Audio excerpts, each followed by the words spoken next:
Nikki Garcia has returned to the Nikki and Bree show to talk about the situation with Artem. As we know, Artem was arrested for domestic violence against Nikki. Yep. And I think people were confused and shocked by that because from what we have seen is that they had a pretty strong relationship.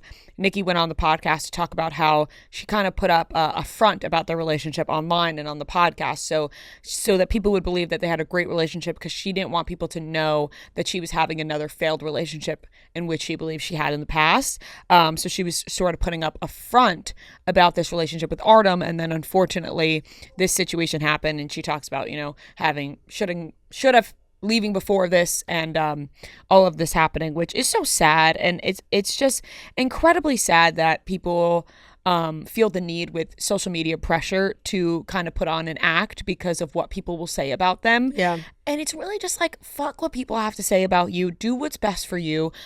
Don't live your life for social media sort of thing, and it's no one's fault because like the pressure, the public perception, and the social media, there is a lot of pressure. So you can't blame Nikki for feeling that way, but it's just unfortunate that people feel the way they need to instead of just like living the life they want to live because they want to do it rather than what the public thinks they should do. Right.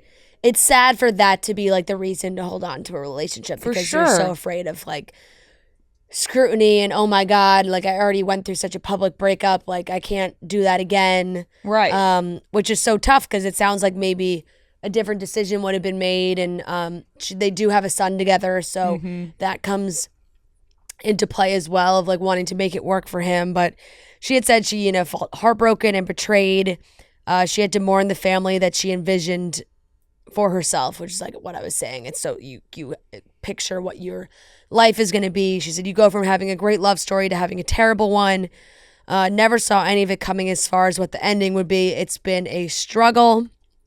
She said, she, obviously, of course, having a tough time, and she's been focusing on healing, and at this point is just trying to like focus on taking care of her son and everything, because she even just said like she wanted Artem to kind of get himself together for Mateo, and so that they could make it work. She had said, I wanted him to heal. I wanted him to get help because that's what my son Mateo deserves. So it's sad that that's obviously how it all came to an end and blew up in that way. And now she does, as a public persona, like she still has to come out, like has this podcast. So she's still, even though it's been months, it's like, okay, well now I have to talk about it and explain how she's feeling and all these things. So it's just, it sucks that everything that she was afraid of happening is what happened. Right. And probably at an even bigger level. Larger scale. And it's not her fault. Like none of this is her fault. Yeah. There's nothing she could do about this situation. Really. It's like she thought she knew somebody, she loved this person, and he turns out to be this kind of guy. And like, of course you root for, the father of your kid, I imagine, because she's like, well, we have this child together. Like, I want him to have a good dad. Yeah. But if he can't do that for himself, how much can she really do? She really can't do much if he doesn't want to help himself. So kind of it's a sad situation. And also just like from a Dancing with the Stars viewer, how do you, like, it's kind of, you got to be like, this guy we've been watching on TV.